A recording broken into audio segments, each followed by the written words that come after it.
은혜로운 찬양 감사합니다. 사랑하는 성도 여러분, 지난 한 해 동안 또 지난 한 주간 동안 여러분의 삶의 자리들 다 어떠셨습니까? 그래요. 지나간 시간들 우리가 돌아볼 때마다 감사할 것들이 더 많아지는 삶이 되기를 바랍니다. 우리는 좋은 기억들은요 잘 사라진답니다. 그런데 아픈 기억들은 참 오래 간답니다. 우리는 이것을 뒤집는 사람이 되기를 바랍니다. 아픈 기억은 사라지고 좋은 행복한 기억들이 여러분의 삶의 자리 속에 늘 샘솟는 주의 성도들이 되시기를 바랍니다. 그래서 우리는 좋았습니다라고 고백할 수 있는 거지요. 오늘 나오실 때 마음들 발걸음들은 어떠셨습니까? 그래요. 좋았다는데 어쩔 겁니까? 하나님은 우리에게 정말 좋은 것 많이 주고 계십니다. 잘 받아 누리시고 늘 감사가 넘치는 성도들이 되기를 바랍니다. 지난 주간 우리에게 주셨던 말씀 우리 함께 돌아봅니다. 마태복음 1장 23절 시작.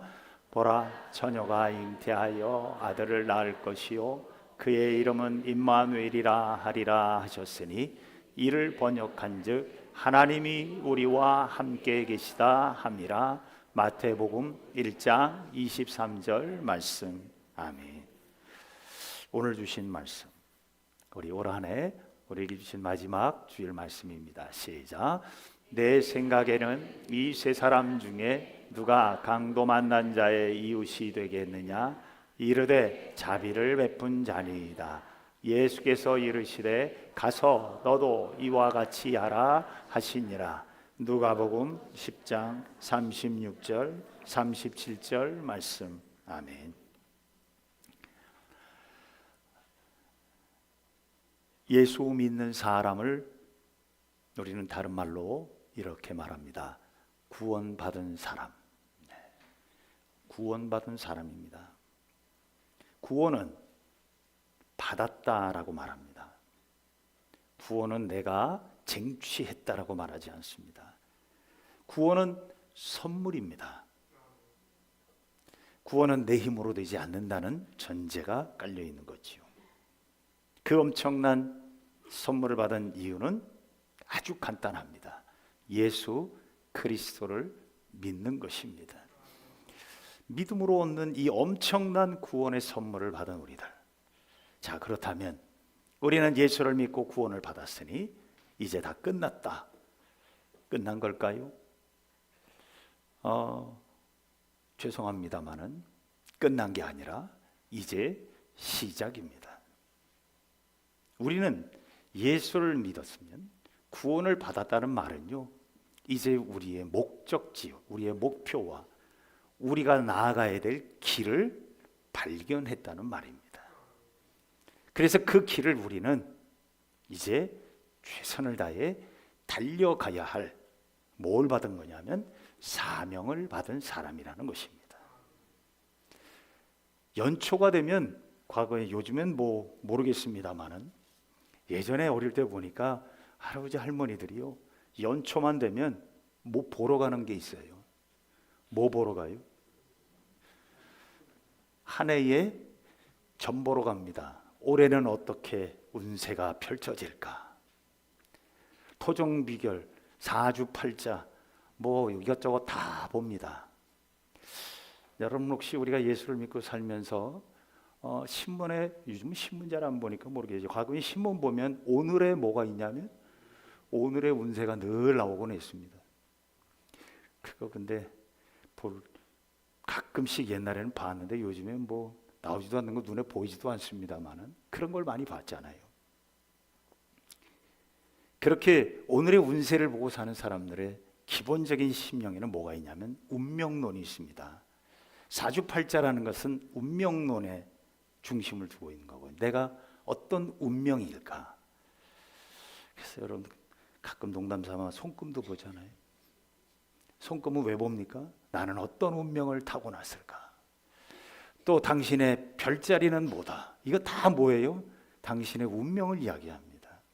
운명은요, 멋져 보이지만 꼼짝달싹 못하는 거예요. 나는 그렇게 살아야 되는, 소위 말하는 뭐라고요? 옛날에 우리 어르신들이 아이고 내 뭐다? 아이고 내 팔자야, 아이고 내 팔자야 라고 하는, 이놈의 팔자, 내 팔자. 그 팔자는 애꿎게 맨날 그렇게 그냥 불러댔는지 몰라요. 사주팔자로 타고난 운명에 끌려 사는 존재 우리가 아닙니다. 예수를 믿는 사람들, 구원을 받은 사람들은요, 운명으로 사는 사람이 아니라 사명을 받은 사람으로 거듭났다는 것입니다. 우리는 사명의 사람이에요. 사명이란 내게 할 일이 있다는 겁니다. 연세가 많이 드셨다고 해서 나 이제는 내 사명 끝났다, 천만의 말씀입니다. 우리는 주님 앞에 서는 날까지 내게 주신 사명이 있어요. 이 사명을 끝까지 잘 달려가야 구원을 이룬다라는 것이지요. 2025년 한 해 우리는 과연 그 사명을 잘 감당하며 달려오셨을까요? 하나님이 우리에게 주신 사명 두 가지가 있습니다. 우리가 끝까지 완수해야 될 사명.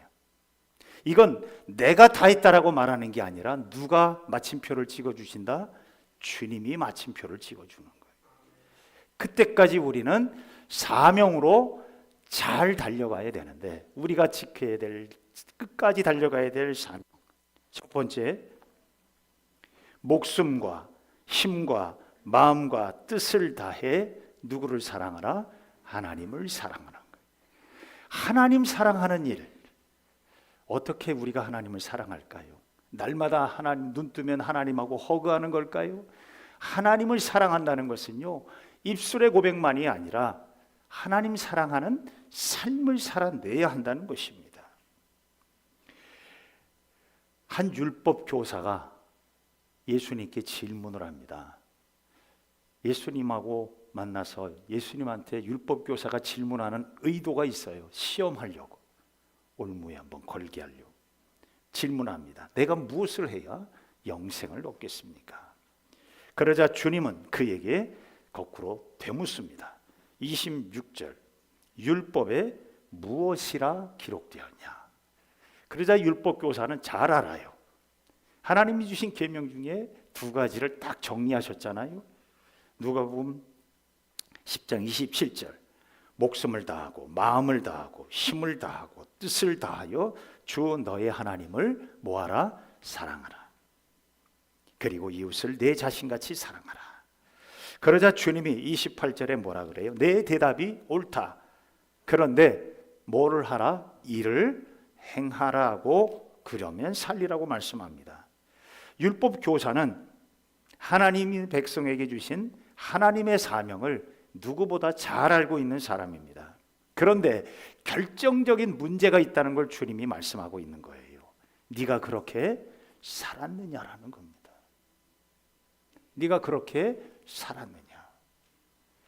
율법은 하나님이 우리에게 주신 사명입니다. 사명은요, 붙여놓으라는 게 아니에요. 여러분 집안에 가훈이 붙여놓고 학교 가면 급훈이 있고 학교에 교훈이 있습니다. 여러분 이 모든 것들은 그렇게 어떻게 알아? 살라는 겁니다. 그런데 우리는 알기는 알아요. 율법 교사도 마찬가지였어요. 마음을 다하고 목숨을 다하고 뜻을 다하고 힘을 다해서 하나님 사랑하라고 하는 것은 알았지만, 그러나 그의 삶은 그렇지 못했다는 것이지요. 최선을 다해 하나님을 사랑하는 것. 여러분 지난 한 해 동안 우리는 어떻게 하나님을 사랑해 오셨습니까?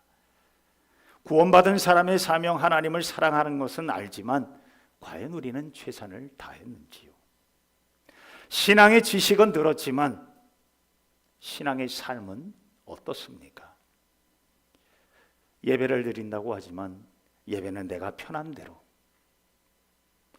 기도를 해라고 하지만 기도는 아쉽고 필요할 때만, 섬기라고 해서 섬긴다고 하지만 시간이 나야만, 봉사는 해야 되는데 바쁘지 않으면,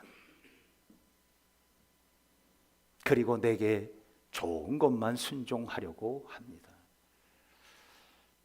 사실 우리가 이렇게 보면요, 다 비슷해요. 이 모습이 다 우리 안에 있어요. 겨울철이 되면 김장을 하는데 김장할 때 제일 중요한 게 뭡니까? 배추 아닙니까? 배추. 근데 배추 농사를 짓는 걸 보니까요, 그 배추를 재배해서 다 익을 때 그 잘라낼 때 보니까 배추가 이만하더라고요. 굉장히 커요. 근데 우리가 이렇게 막상 배추를 이렇게 받은 거 보면 배추가 다 요만해 가지고 오잖아요. 살 때 보면 그 큰 배추는 배추잎은 다 어디로 갔을까? 다 보기는 큰데 다 천혜잖아요. 그리고 필요한 알맹이, 배추 그 속 꼬갱이라 그러나요? 알갱이라 그러나요? 그 노래 노란 거가 얼마나 맛있는지 몰라요. 하나님은요, 그 크게 보이는 배추 이파리 다 쓸모없는 그런 이파리 신앙이 아니라 알맹이를 보기를 원하신다는 겁니다. 그런데 우리는 껍데기만 대충 신앙이에요. 그런데 놀랍게도 김장 담글 때 그거는 다 잘라냅니다. 하나님이 받기를 원하시는 것은 알맹이 신앙이에요. 알맹이가 있느냐를 보는 거예요. 올 한 해 여러분, 우리의 신앙은 대충 신앙입니까? 아니면 배추 껍데기 같은 신앙입니까?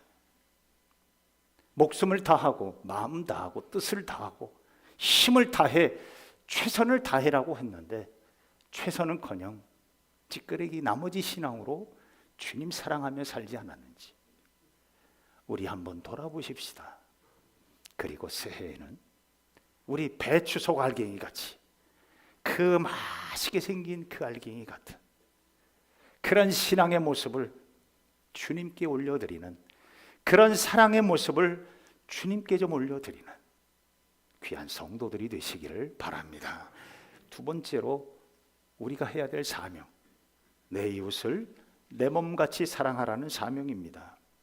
율법교사는 주님의 칭찬을 듣고 살짝 기분이 좋아졌습니다. 자, 이참에 또 한번 예수님에게 질문을 합니다. 오늘 본문 29절, 사람이 자기를 옳게 보이려고 예수께 여짜오되 그러면 내 이웃이 누굽니까? 나의 이웃은 누굽니까? 라고 주님에게 물어요. 사실 이 계명, 하나님을 사랑하고 이웃을 사랑하라는 이 계명은요, 동전과 같습니다. 동전의 양면과 같아요. 그렇기 때문에 이 계명은 하나입니다. 무엇으로 하나냐면 이 동전은 사랑이라는 동전이에요. 하나님 사랑하는 면, 이웃을 사랑하는 면, 이것이 하나가 되어져 있는 것이 바로 하나님을 사랑하는 모습이에요. 요한일서 4장 20절에 보면 이렇게 표현합니다. 하나님을 사랑하노라고 그 형제를 미워하면 이는 거짓말하는 자라고 합니다. 그 형제를 사랑하지 아니하는 자는 보지 못하는 바 하나님을 사랑할 수 없다. 우리가 이 계명을 주께 받았으니 하나님을 사랑하는 자는 또한 그 형제를 사랑하는 것이라고 합니다. 하나님을 사랑하고 이웃을 사랑하는 것을 분리해서 생각할 필요는 없습니다. 우리가 정말 하나님을 최선을 다해 사랑하는 사람이라면 이웃도 우리는 자연스럽게 사랑할 수 있는 사람이 되겠지요. 그런데 율법 교사는 지금 중요한 질문을 합니다. 그러면 이웃이 도대체 누구냐는 거예요. 어떤 사람이 나의 이웃이냐는 거예요. 여러분 놀라지 마십시오. 이스라엘 유대 백성들은요, 이웃에 대한 이 단어가 형제라는 단어와 이웃이라는 단어가 히브리어에서는 거의 동의어로 쓰입니다. 다른 말로 형제가 나의 이웃이지 내 옆집에 사는 사람, 아니면 다른 나라 사람, 아니면 내가 잘 모르는 사람은 뭐다? 이웃이 아니라는 거예요. 여러분, 유대인들이 지금도 전 세계적으로 돈을 잘 벌잖아요. 그들이 돈을 잘 버는 이유 중에 하나가 이 이웃에 대한 개념이 있기 때문이에요. 유대인들은 율법의 계명, 이웃을 사랑하라고 했을 때 이웃 사랑의 대상은 누구냐면 내 형제들밖에 없어요. 성경의 율법적으로 뭐라고 되어 있냐면 너는 이웃에게 돈을 빌려줄 때에 이자를 받지 말라고 되어 있어요. 구약 율법에. 그러면 그 이웃은 누구다? 내 가족, 내 형제, 내 민족만이에요. 그러면 다른 민족, 다른 사람, 이방 사람들에게는 다 뭐다? 이자를 잘 챙겨 먹으라는 거예요. 그래서 이 유대인들이 주로 무슨 업에 많이 일하는 줄 아십니까? 금융업에 많이 종사를 해요. 아주 합리적인 율법주의자들이. 그래서 저도 생각이 아니 성경에 그렇게 율법에 계명에 이웃에게 그렇게 고리 뜯어먹지 말라 그랬는데 율법의 대상으로 적용, 이웃 사랑의 적용이 이 이방 사람들에게는 적용이 되지를 않아요. 그래서 이방 사람들에게는 율법이 다 적용이 안 되기 때문에 모든 것을 다 이방 사람들에게 시킵니다. 안식일에 자기는 안식일 지키고 이방 사람들을 일시킵니다. 이게 유대인들의 율법적 관념이에요. 그러니까 오늘 이 율법 교사가 질문한 내용을 주님은 이해하셨습니다. 내 이웃이 누구냐? 네가 또 무슨 생각을 하고 나에게 묻는지 알겠구나. 그러면서 한 비유를 말씀합니다. 그 비유가 바로 선한 사마리아인의 비유라는 거죠. 한 사람이 예루살렘 성에서 여리고로 지나가던 중에 강도를 만납니다. 홀딱 벗겨지고 다 뺏기고 많이 맞아가지고 거의 죽을 지경에 놓여 있는 이 사람을 지나가던 제사장이 보고 어떻게 해요? 씩 지나갑니다. 두 번째로 또 한 사람이 지나가는데 레위인이에요. 율법을 잘하는 사람이에요. 계명도 잘 지키는 사람이에요. 하나님의 거룩한 제사장 그룹들이 쑥 하고 지나갑니다. 그런데 세 번째 사람이 누구였냐? 사마리아 사람이었어요. 아까도 말했지만 사마리아 사람은 이웃이에요, 아니에요? 이웃이 아니에요. 그런 사마리아 사람에게 이 사마리아 사람이 여행하던 중에 그 사람을 보고 가서 도와주고 그를 여관에 데리고 가서 쉬게 해주고 치료해주고 돈을 주고 뭐라고까지 말하냐면 나중에 돈이 더 들면 돌아와서 내가 더 주겠다라고 말합니다. 여러분, 주님이 이렇게 말씀하시고 나서 율법 교사에게 묻습니다. 36절. 내 생각에는 이 세 사람 중에 누가 강도 만난 자의 이웃이 되겠느냐라고 물어요. 율법 교사의 관점은 누가 나의 이웃입니까? 라고 묻는 것이고 주님은 뭐라고 말하시냐면 내가 이웃이 되라고 말씀합니다. 관점이 완전히 반대예요. 하나님이 우리에게 원하시는 이웃사랑은요, 네가 이웃이 되라는 겁니다. 누가 나의 이웃이냐가 중요한 게 아니에요. 지금 나의 삶에 나의 도움이, 나의 사랑이, 나의 은혜가 필요한 사람에게 내가 이웃이 되어주는 것이 바로 이웃을 사랑하라는 하나님의 계명이에요. 포인트예요. 우리는 골라서 사랑이 아니라 내게 주신 삶의 자리 속에 하나님께서 사랑하라고 하신 자를 사랑하는 것이 계명을 지키는 자요, 하나님이 주신 사명을 감당하는 삶이라는 것입니다. 여러분, 우리는 어떻게 살아왔습니까? 우리도 골라서 사랑하며 살지 않았을까요? 저 사람은 나의 사랑의 대상이 아니다. 내가 어떻게 저런 사람을 사랑할 수 있을까? 내가 어떻게 저런 사람을 도와줄 수 있을까? 우리는 그런 생각 솔직히 많이 하며 삽니다. 율법 교사가 답을 하지요. 37절, 자비를 베푼 자가 그 사람입니다.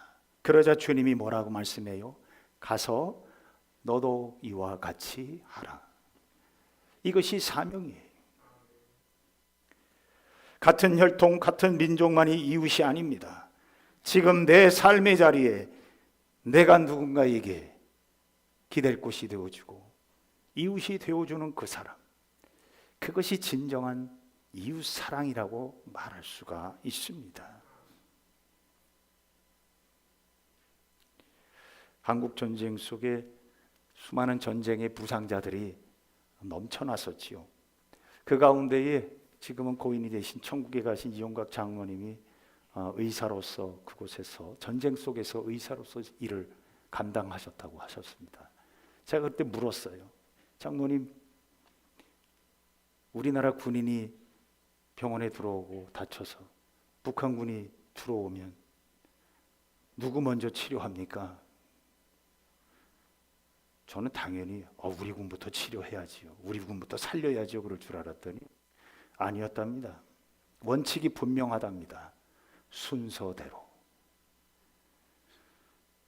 여러분, 어떤 의미로 보면 그것이 이웃사랑의 원리 아닐까요? 예수 그리스도를 믿음으로 우리는 구원이라는 엄청난 선물을 받은 자입니다.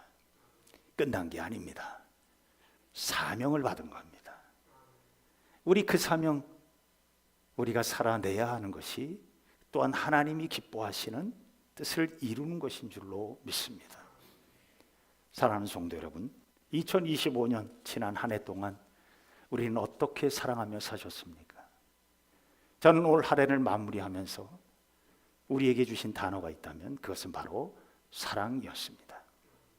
나도 사랑하지만 오늘 말씀 뭐라 그랬어요? 내 이웃을 누구같이 사랑하라? 내 몸같이 사랑하라. 하나님을 사랑하되 배추 껍데기 같은 사랑 말고 배추 속 같은 사랑을 사랑하라. 여러분, 그 사랑을 올 한 해 우리가 잘 마무리하지 못했다면 하나님께서 또 우리에게 새해를 열어주시면서 이렇게 말씀하실 것 같아요. 새해는 어떻게? 사랑 한번 해보지 않으련, 나와 함께 사랑하며 살아보지 않으련, 나로 인하여 사랑이 무엇인지를 깨달아보지 않으련, 우리 그런 삶을 살아가는 그리스도의 사명을 받은 그리스도인 되시기를 바랍니다. 기도하십시다. 사랑이 많으신 아버지 하나님, 고맙고 감사합니다. 주의 사랑을 힘입어 여기까지 왔습니다. 하나님의 은혜로 삽니다. 주님의 능력으로 살았습니다. 오늘도 주신 사랑을 기억하며 하나님 앞에 진심을 다해 최선을 다해 사랑하게 하시고 이웃을 내 몸같이 사랑하며 살아가는 사명으로 사는 그리스도인들이 되게 하여 주옵소서. 예수님의 이름으로 기도하옵나이다. 아멘.